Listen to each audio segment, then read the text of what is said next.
When the very first program version start to breathe, that moment I realize I have something really good.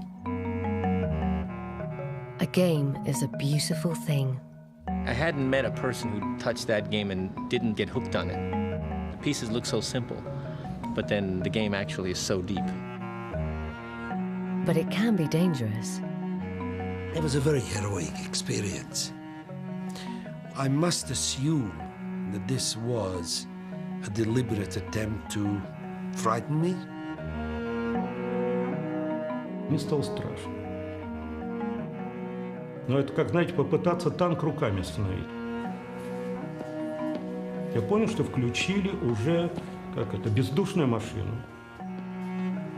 This is the story of 4 characters, 2 systems, and the one game that brought them together and set them apart.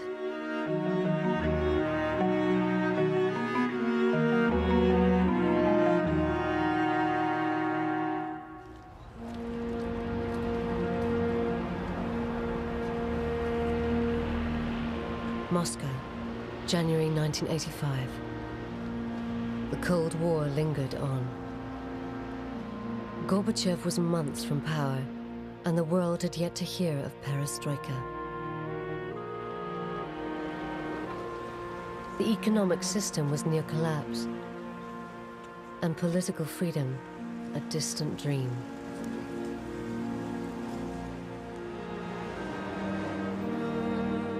Yet in this repressive landscape stood a scientific institute where the brightest and best minds gathered, a place of intellectual freedom and creativity.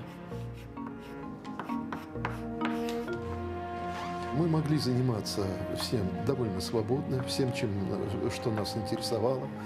Этим мы отличались от литераторов, филологов. На нас идеологически никто не воздействовал.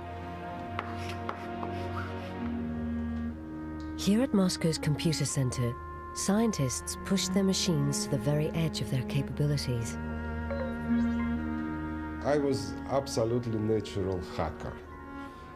And computer was what really fascinates me. You could make computer do whatever you want. Literally.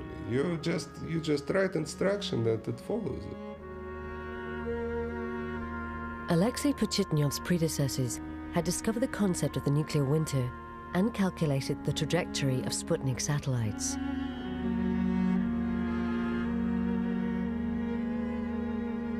But Alexei's impact on history came in a very different form.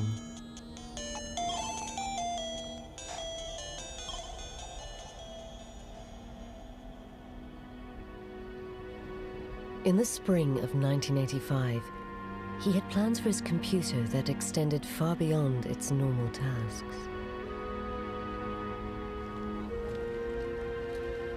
I always like all kinds of games and puzzles. When I was a schoolboy, we didn't have too much entertainment that years. The games were a big part of our leisure time. So many people play chess and other games, and we really looked in the store for some kind of board games and spent quite a time on it. That's the very well-known puzzle game called Pentomino. It consists of 12 different shapes made out of 5 squares. And the task is to put all of them in this box like a jigsaw puzzle. And it's a very well-known puzzle, and I love it very much, and I used to be pretty good in it. Let me finish it. Oops, I forget how to do it. There we go. This way, that way.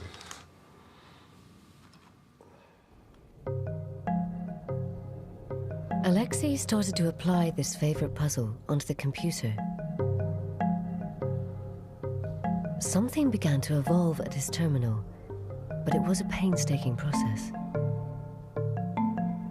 Несколько месяцев это была вот какая-то непонятная работа, которую фактически было не видно. Вот. Но на экране что-то меняется, Леша сопит, Леша ходит, там, курит огромное количество папирос.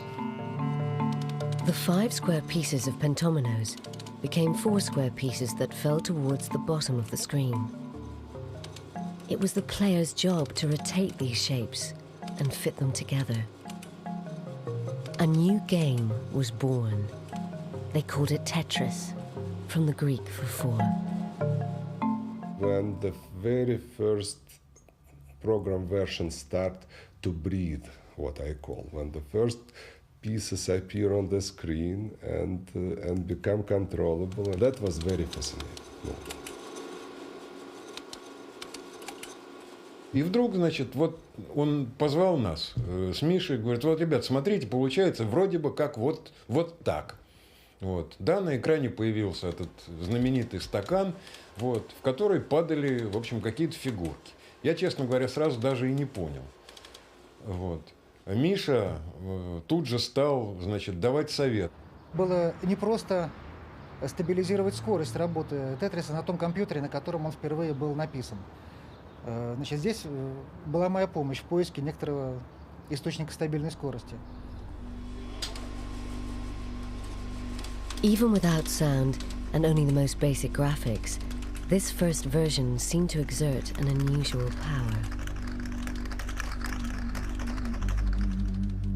I did play a lot with this kind of strange prototype, and I can't stop it myself.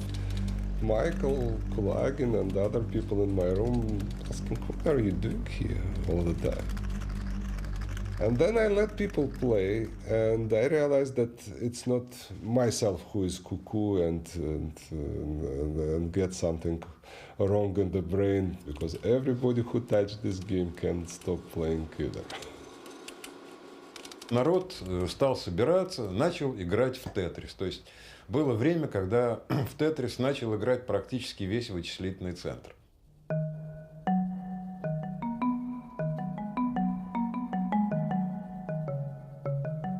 Tetris spread throughout the computer center, infecting all in its path.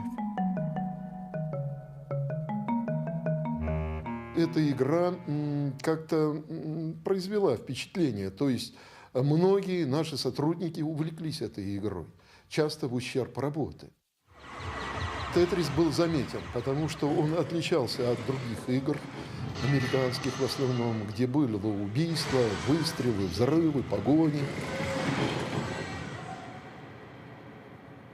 Tetris appeals to another side of the human psyche, one bent on construction rather than destruction.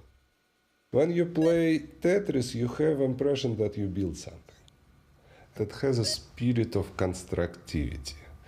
You have the chaos coming as a random pieces, and your job is to put them in order. But just as you construct the perfect line, it disappears. All that remains is what you failed to complete. Тетрис – это игра с очень сильной отрицательной мотивацией. Вы никогда не видите того, что вы сделали хорошо, а на экране у вас видны только ваши ошибки, и вам всегда их хочется исправить. What kind of get to your eyes all the time is your mistake, is your ugly holes, and that drive you to fix it all the time. The first color version was developed in the summer of 1985, and it was this version that Alexei handed out to friends outside the computer center, who in turn copied it to their friends.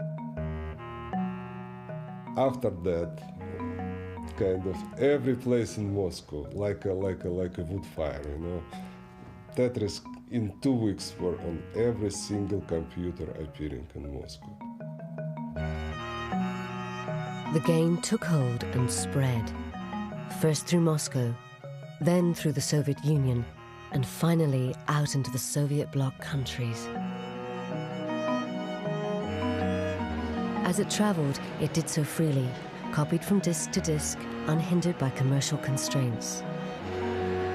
Here, there was no notion of intellectual property rights. Individual ideas were owned by the state, to be shared among everyone. We didn't have the idea that the software is something which is could be considered as a product or be sold or protected or whatever. Made no sense for us at all. Это вот сам торговля или продажа были уделом государства, но не отдельных людей. Если бы мы попытались, то, скорее всего, мы бы оказались в тюрьме, а не за клавиатурой компьютера. For now, the only thing that contained the spreading game was the Iron Curtain, which left Tetris a cult hit, and its inventor with recognition, but no reward.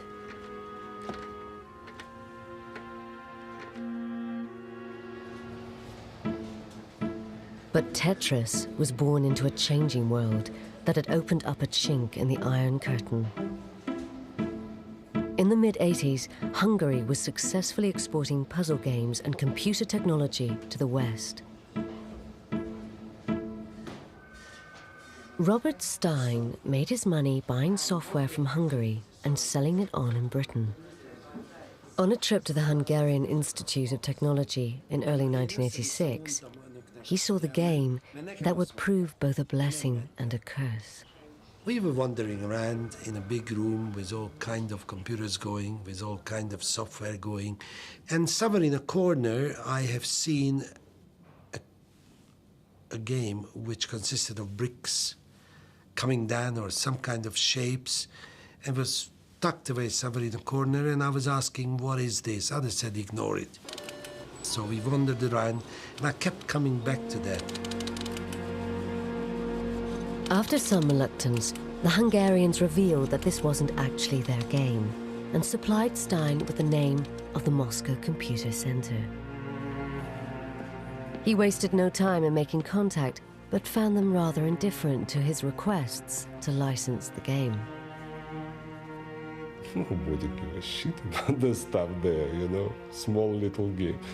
Everything, computer center were pretty busy with the serious kind of physical differential equation of the entire outspace or nuclear war, you know. Games was something absolutely alien for their nature.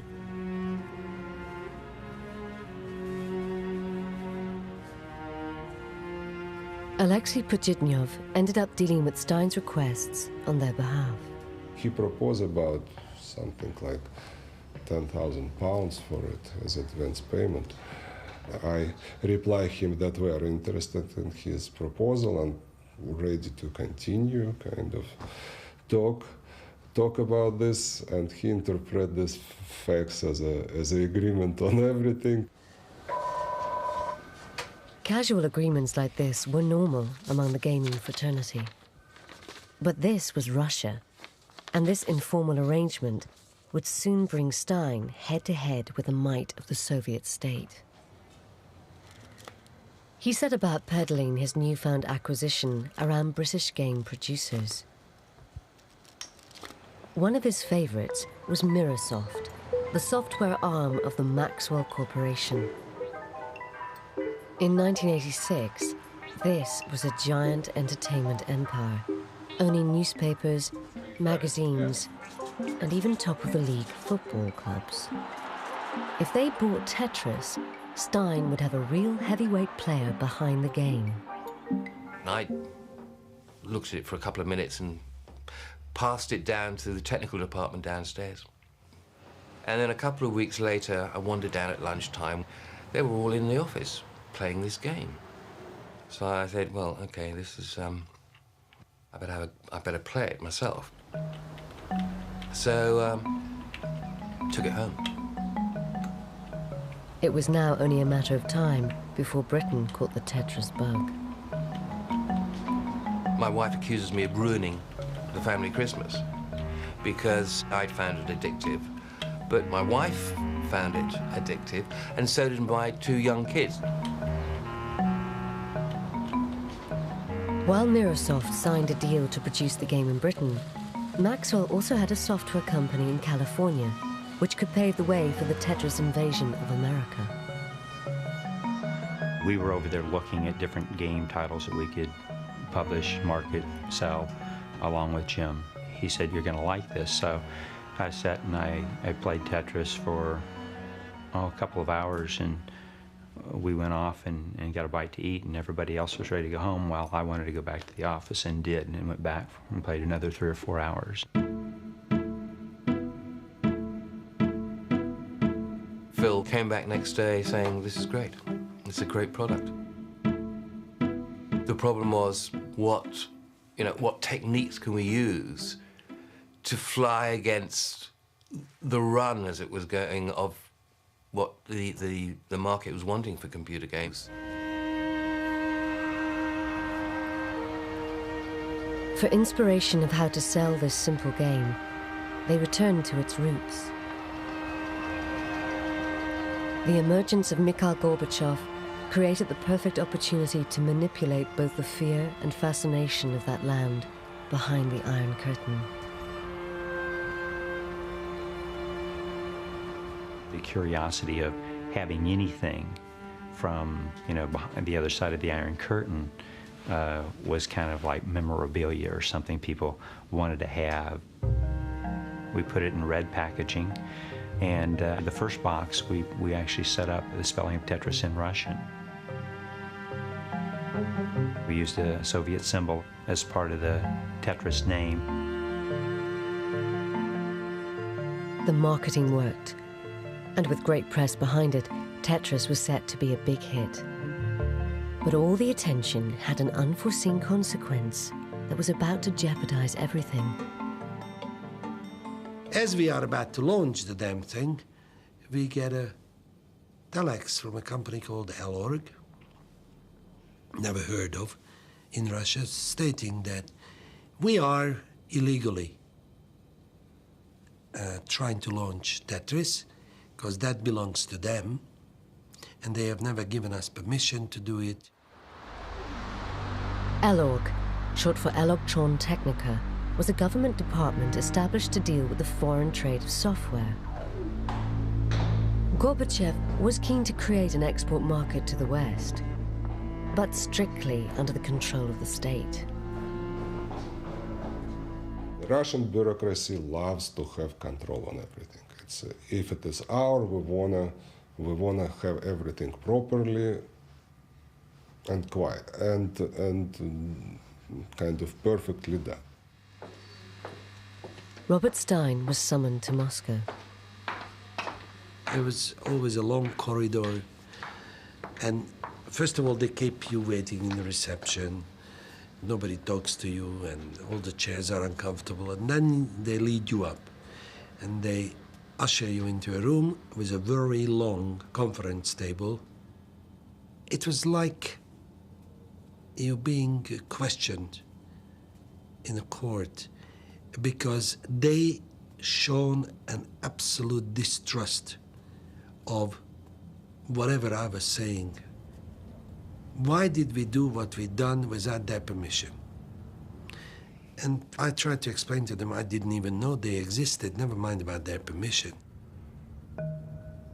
Stein used all his powers of persuasion to get the Russians to sign a contract, and Tetris was cleared for sale. Within weeks, it catapulted into the bestseller lists, and in its first year, sold over 100,000 copies in America alone. But sales were limited to those that owned a personal computer. The real mass market lay elsewhere.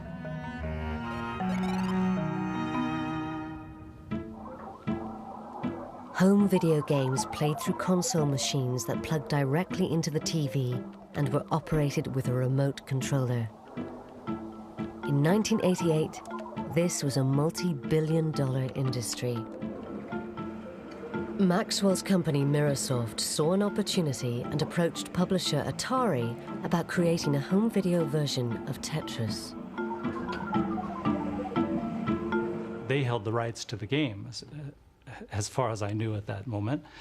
And they approached me to publish it for game consoles. So I sort of took it to committee at Atari Games, and everybody was crazy about it. The PC version of Tetris was ideally suited to adapting for a video game. Atari struck a deal and set about enhancing its visual appeal. I felt that puzzle pieces should be 3D. So our engineers turned them into 3D sort of shaded things. I thought it looked much more polished and much less sort of PC game-ish. There are a lot of little things that, just the way they're laid out on the screen made the game more exciting. From a commercial point of view, it was also exciting because the profit potential was enormous.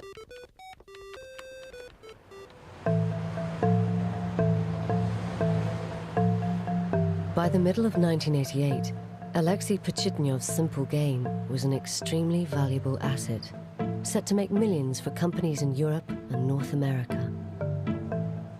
But there was one important market that remained untapped.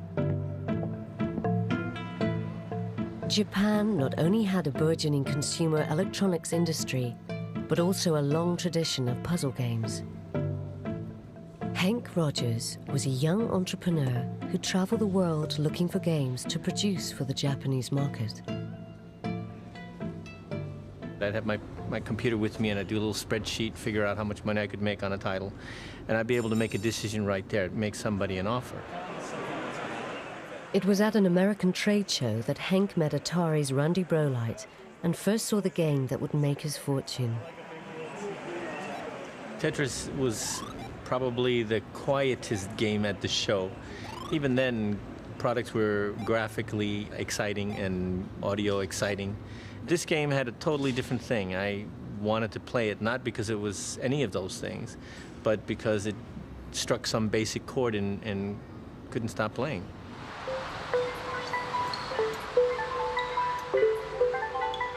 Henk secured both PC and video game rights for Japan and returned home to create his own versions of Tetris. Tetris was evolving and expanding into 3 major world markets, and everyone was cashing in. Everyone, that is, apart from the Russians. We'd send our money to Microsoft. Was Stein getting paid? Was he paying who he was supposed to pay? But somewhere along the chain, somebody wasn't paying. Elorg drafted in a new broom from Communist Party headquarters to sort things out. Nikolai Belikov's first job was to examine the original agreement with Robert Stein's company Andromeda Software. Вот когда я его прочитал, мне стало просто плохо. Потому что в этом соглашении было указано, что первый платеж должен был быть произведен в течение 3 месяцев. Договор был подписан 10 мая 1988 года, уже был октябрь. После этого я стал думать, что делать с этим договором, как заставить Andromeda Software платить деньги.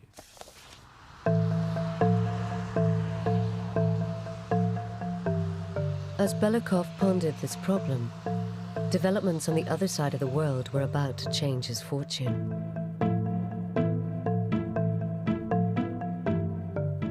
Industry giant Nintendo were about to launch a handheld game playing device and wanted to sell Tetris as part of the package. But first, they needed someone to discreetly secure them the rights. We showed Henk Rogers a prototype of Game Boy and a prototype of Tetris playing on Game Boy. So he immediately moved very quickly.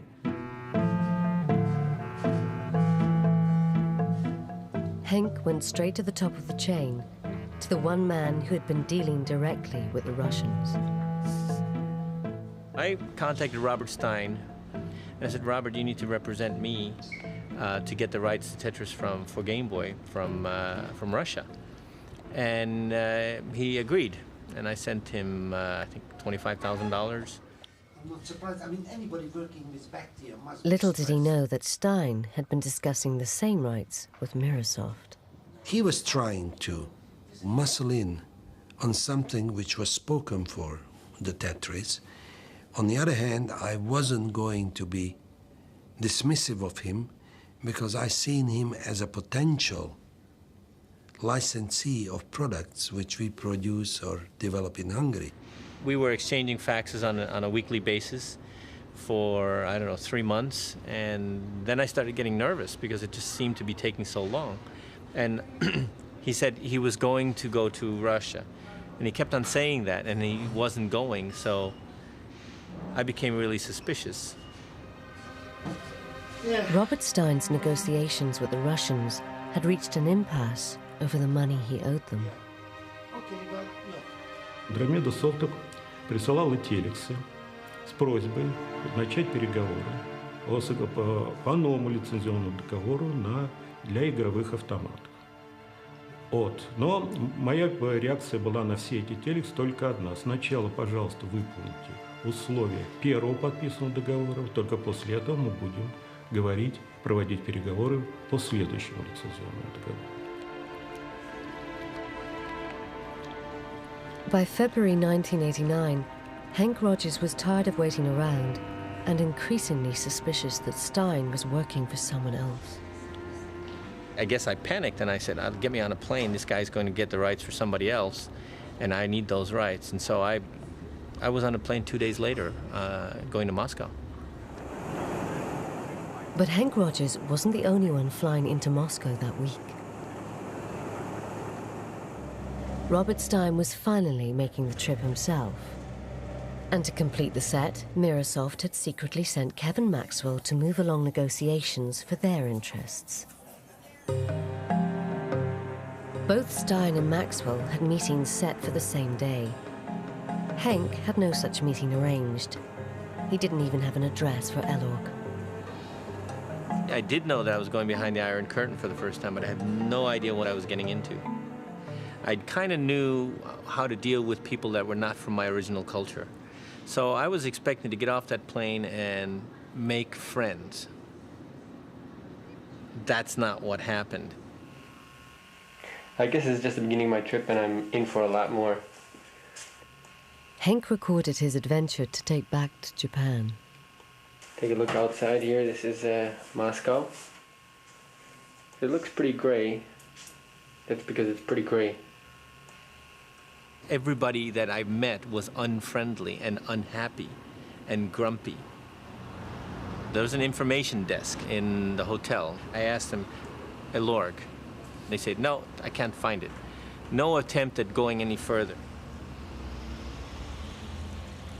Here I am, waiting for a phone call from Japan, watching video of Hawaii, because the TV doesn't work, the radio doesn't work. I've read everything I could read. Henk spent his first night in the in-tourist hotel overlooking Red Square, right at the heart of a seemingly impenetrable Soviet state.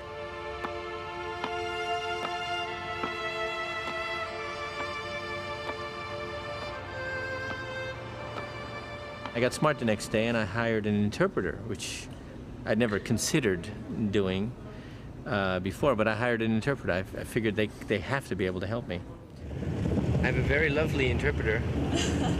Her name is... My name is Allah. Your name is Allah. Okay, Allah's located Elorg for us. So this afternoon we should get a lot of things done. One big impression I got from Moscow at the time is there's no color anywhere. There's no advertisements. Nobody's trying to sell you anything. So the whole place is kind of bland. It's like all the color has been sucked out of a city.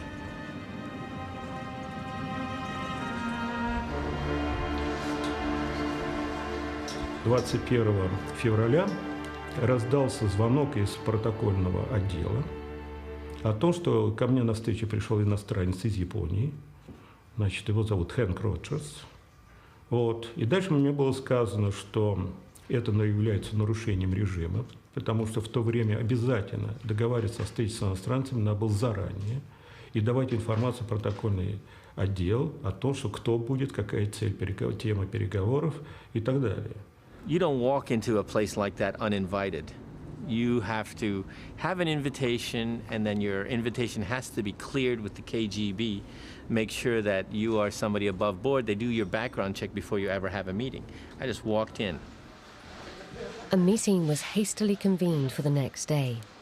the same day Belikov was due to meet Maxwell and Stein.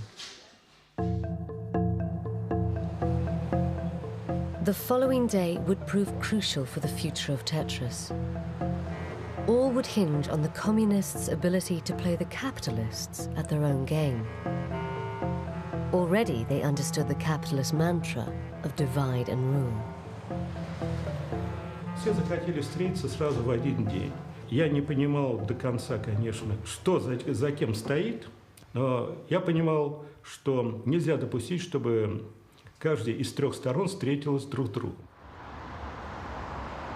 The first to arrive at Belikov's office was Hank Rogers, proudly clutching the video game he was producing in Japan. Как только мы сели за стол с господином Роджерсом, он без какого-то промедления достал такую коробочку. Честно говоря, я не понял, что это. И говорит: господин Беликов, я продаю ваш товар очень успешно. And I said, see, we're publishing Tetris in Japan. We're the biggest publisher of Tetris in the world right now. Я сказал, Элорг никому не давал права использования Тетриса для видео Home System. I said, no, you did. And I turned the package around and see, the rights go from Elorg to Mirrorsoft to Tengen and to my company, Bulletproof Software. So that's how I got the rights. We never gave these rights to anybody. I thought, oh my gosh, something's wrong. Я сказал, единственные права были переданы фирме Андромеда и только для использования Тетриса на персональных компьютерах. И вы незаконно продаете то, что вам не принадлежит. Far from picking up the additional rights he had hoped for, Hank was faced with the prospect that his existing rights were worthless. They were asking me really probing questions. Mr. Rogers, why did you think you got these rights? You know, these are the kind of thing that you would listen to in a court or something like that. It wasn't like a friendly conversation. Он, конечно, был в шоке. В конце концов он сказал: да, я не знал. Вы меня извините, я хочу работать с вами. У меня очень хорошие связи с крупнейшей компанией мира Nintendo. Это было 70% мирового рынка в то время.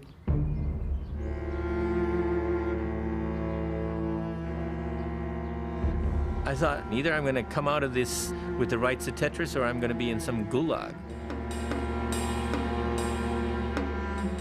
Я в тот момент предложил только одно, чисто бюрократический ход. Господин Роджерс, напишите, пожалуйста, все на бумаге. Он сказал: хорошо. Но так как у меня было ограниченное время, потому что я ждал следующей встречи с Робертом Стайном и не хотел, чтобы они встречались, чтобы все было независимо, я договорился о встрече на следующий день. Narrowly missing Hank, Robert Stein entered the corridors of Elorg with his own proposals, unaware of what had transpired in the hours previously. I didn't know Hank Rogers appeared on the scene. I did not know till I came back to England that, for instance, Kevin Maxwell was out there. Robert Stein thought he had come to negotiate extra rights for himself. Elorg had different ideas. And instead, Belikov confronted him with his original contract. Я сказал: господин Стайн, скажите мне честно, скажите, пожалуйста, как этот документ называется? Он говорит: соглашение. Он говорит: не соглашение, это набор каких-то фраз безответственных, по которым одна сторона передала права, а другая сторона не выполняет, не компенсирует право использования этих прав. I must assume that this was a deliberate attempt to frighten me or put me in difficult situation. But this mob across the conference table was anything but friendly. Stein was dismissed and told to come back the next day, buying Belikov time to discover what Kevin Maxwell had to offer. К этому моменту я уже знал, что Кевин Максвелл — это младший сын Роберта Максвелла. Роберт Максвелл — это очень могущественный человек, один из самых богатых в мире. Поэтому, конечно, я был очень напряжен. Kevin Maxwell's father had very good connections within the Russian government. After discussing the handheld rights, Belikov tentatively mentioned Henk's cartridge, which also carried the name of Microsoft. Я спросил, господин Кевин Максвелл, это использование прав на телевизионные приставки. Где Microsoft взял эти права? И неожиданно он сказал, это пиратская версия. Мы не имеем прав. This was an innocent mistake from Maxwell, who was unaware that Microsoft had sold video game console rights to Atari. But it was a costly one for his company. Я спросил, господин Максвелл, а вы заинтересованы получить права для телевизионных приставок? Он сказал, да, конечно. Я говорю, а когда вы можете дать предложение? Он сказал, мне нужно вернуться в Великобританию. Очень быстро я вам пришлю наше предложение. The day had provided the Russians with a valuable lesson in capitalism, and they proved quick learners. They understood that they could maximize profits from this one game by selling different rights to different companies. For those on the other side of the table, there was everything to play for, although one was already working an advantage. Finally, out of all this dressed in suit businessmen which kind of try to make some licenses, I've seen the guy who really likes and understands the game, and somehow we like each other almost immediately. This is Mr. Alexei Pozitlov. He is the author of Tetris. Play Tetris. Play Tetris. My friends. Okay. I made friends with Alexei immediately. He was the friend that I was looking for in Russia.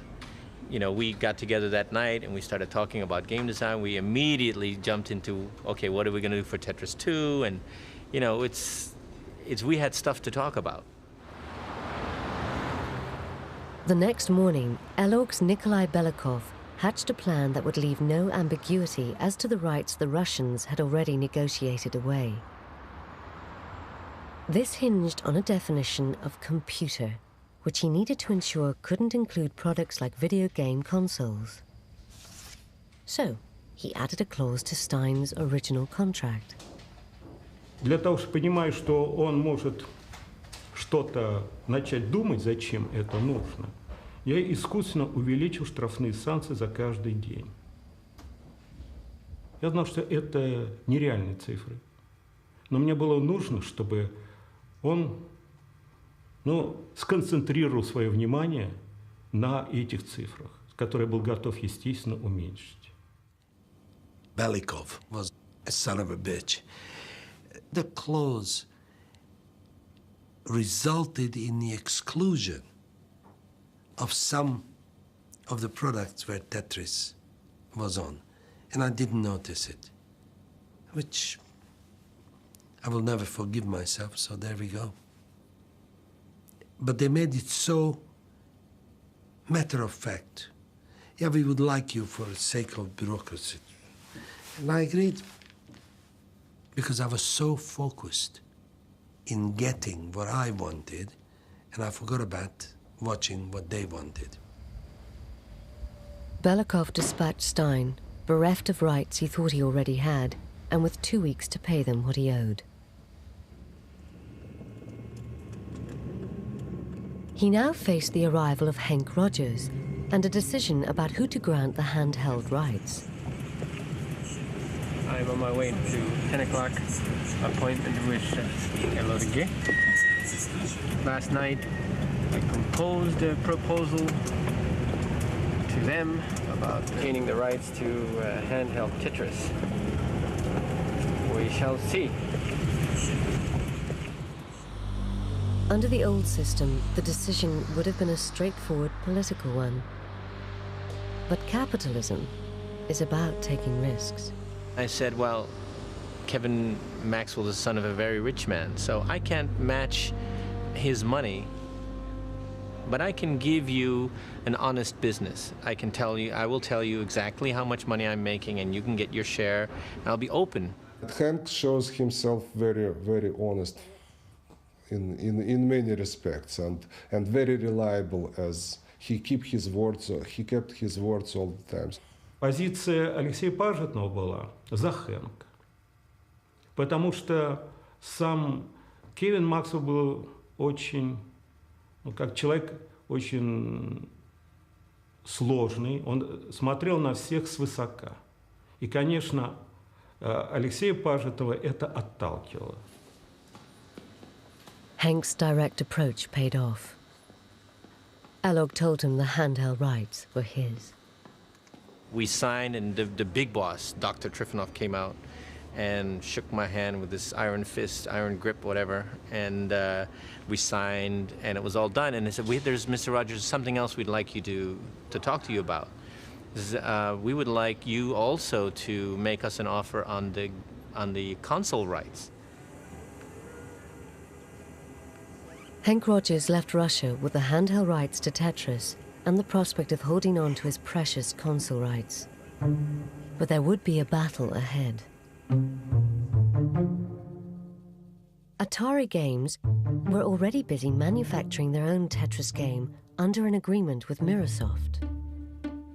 We built 500,000 units for our day one launch.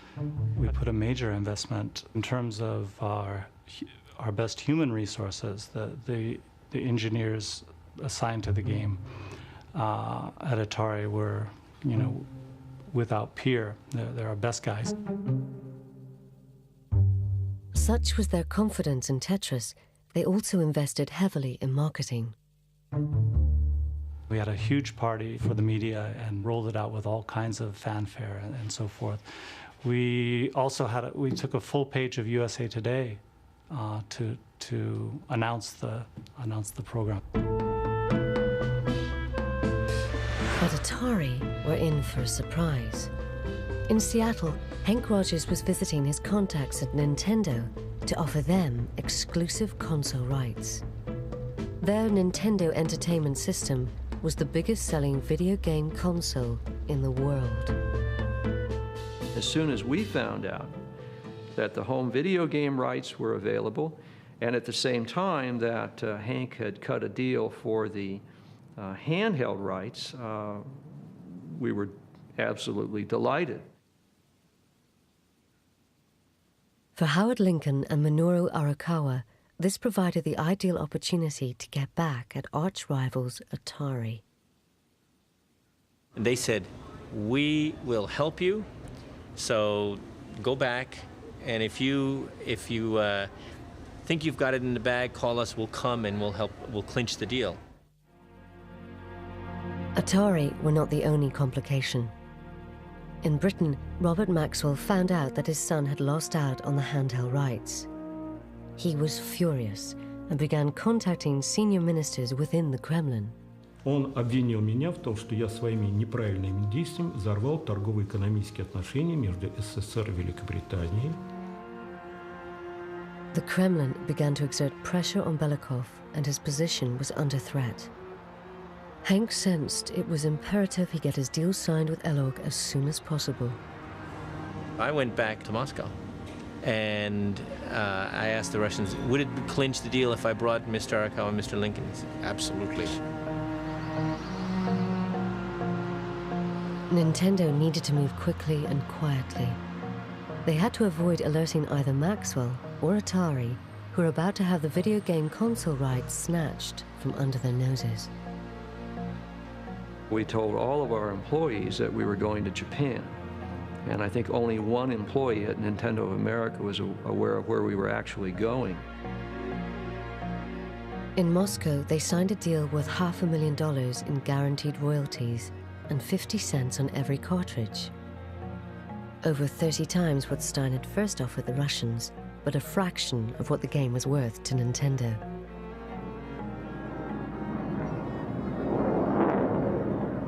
When we flew back across to Seattle, every time I looked at Arakawa and he looked at me, we just started laughing because we knew we had not only the handheld rights, but we had the home video game rights as well. And at the same time, found a way to really give it back to Atari Games.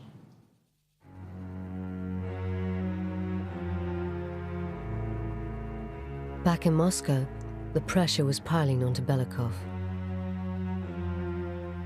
23 марта я получил этот телекс.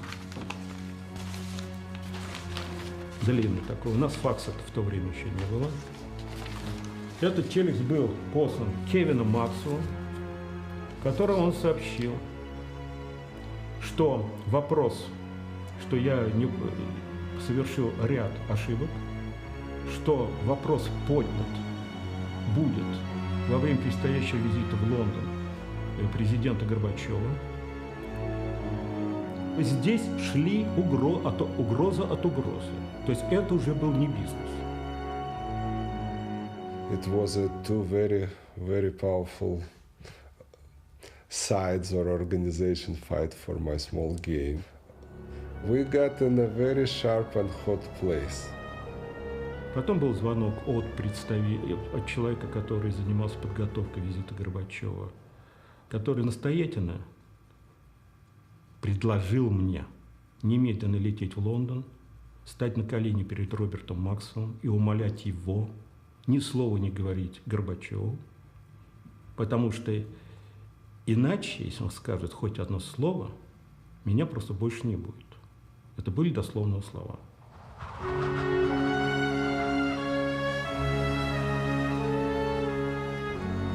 Ощущение у меня, естественно, было чисто человеческое. Мне стало страшно.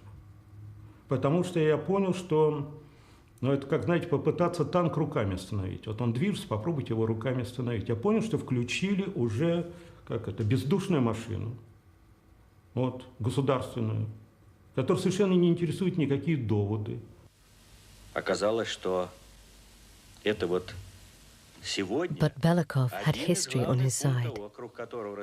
Gorbachev's reforms meant that the state machine was losing its grip on power. Командно-административная система тех, кто ей поклоняется, не сдает позиции без боя. Я, конечно, понимаю, что здесь повезло мне, что это был 89-й год. Если бы это было бы, как я понял, 88-й год, история была бы другая. Я уверен в этом.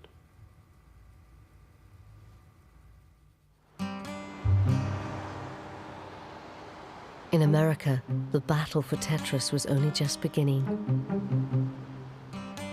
A jubilant Nintendo plunged the knife in.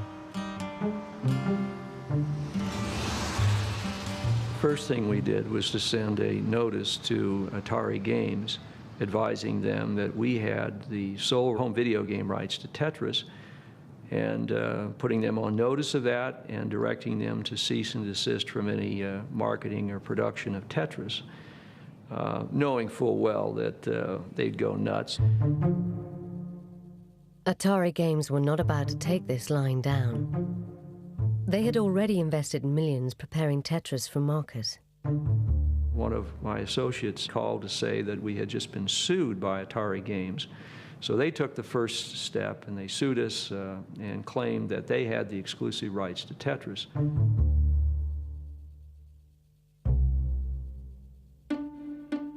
All of our experts, our legal counsel, were all saying full speed ahead, damn the torpedoes. There's no inkling that we were wrong.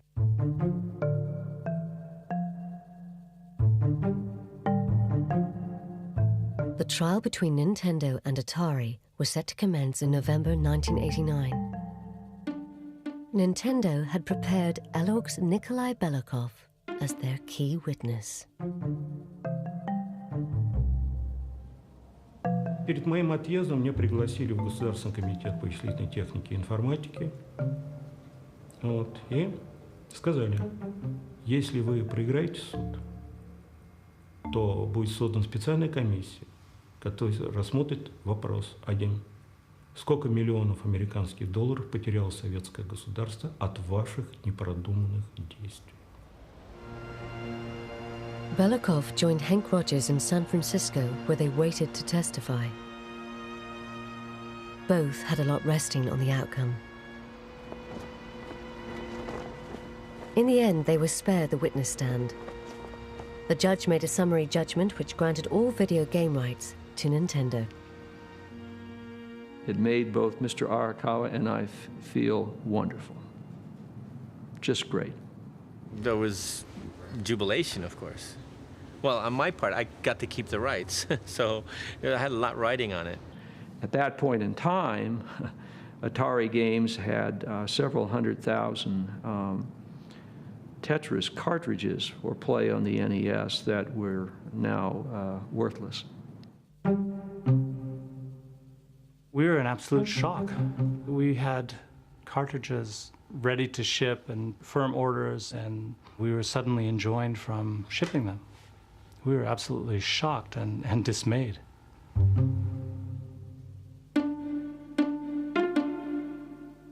Хэг сказал: Николай, мы победили, поедемте, я вам покажу Сан-Франциско.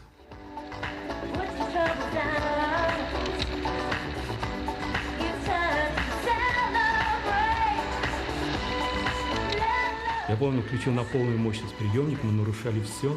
Он носился на этой машине по Сан-Франциско, там горы. Такие. Я был, честно говоря, в шоке. Мне было все замедлено. Вот эта радость, она в меня пришла намного позже. Стал страх, испуг уходить. Я могу возвращаться обратно. Потому что я вернулся в любом случае, но я могу возвращаться.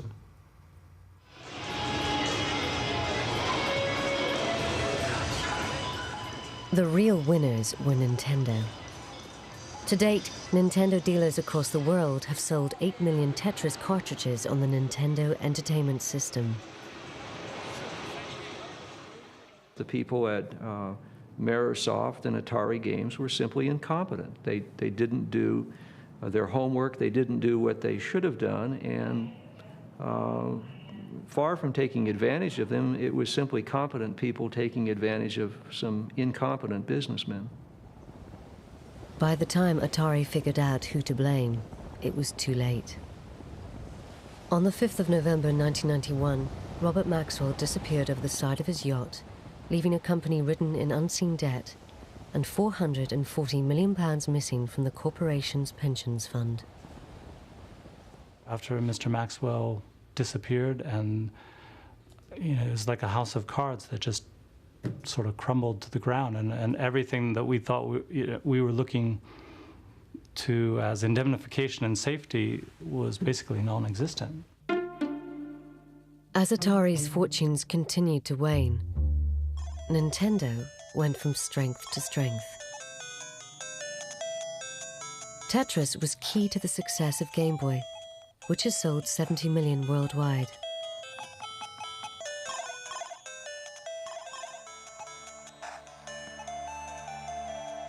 But despite all that happened to his game, as the 80s drew to a close, Alexei Pajitnov had yet to receive anything from Tetris.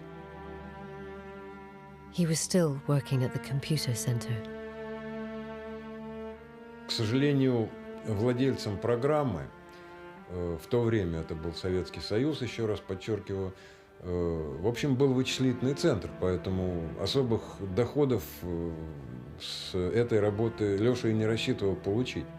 Даже вот Пажитному заплатить хорошую премию мы были не в состоянии. Эти цифры надо было согласовывать с руководством, с президиумом Академии наук. But the fame that Tetris had brought Alexei meant that he could aspire to life beyond the computer center. After the Tetris success, I don't want to be very much involved in pure scientific stuff.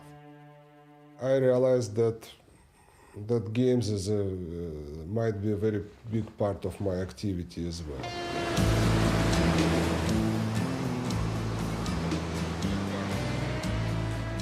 In 1991, with help from his friend Hank Rogers, Alexei was offered the opportunity to move with his family to the United States.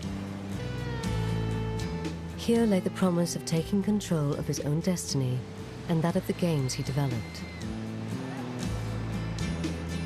His wife had been to the States before.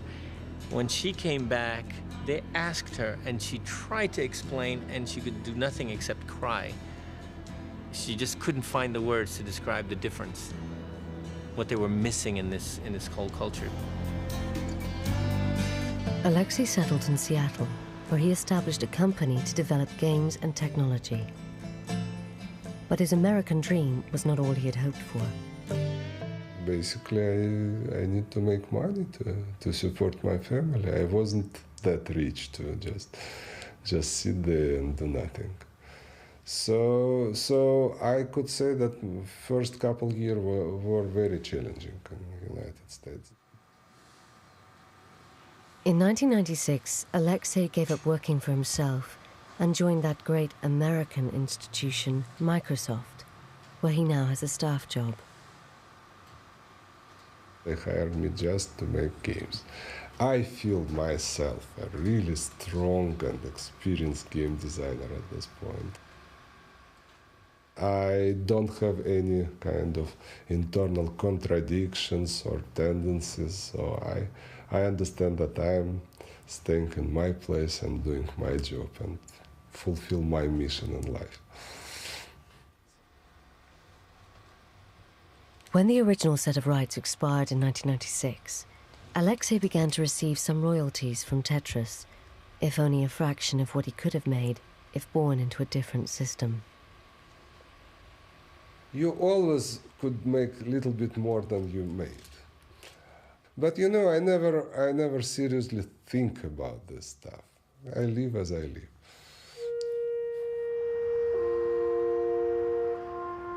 Alexei regularly returns to Moscow and thinks about moving back for good.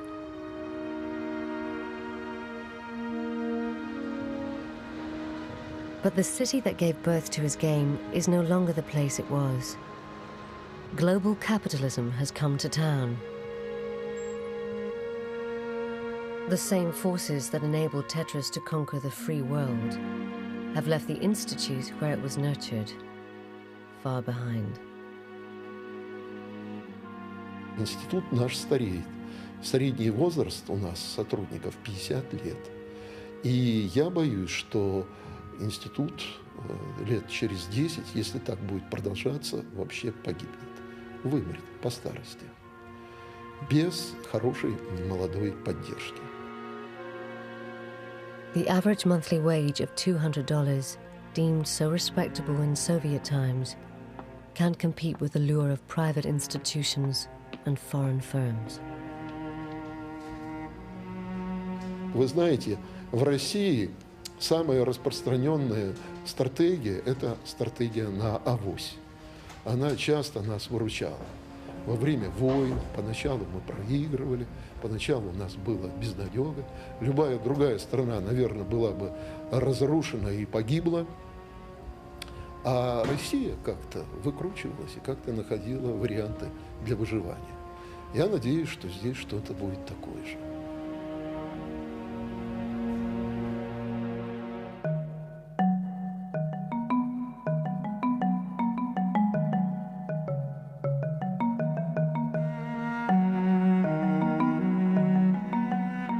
Now, Tetris is set to conquer the world once again.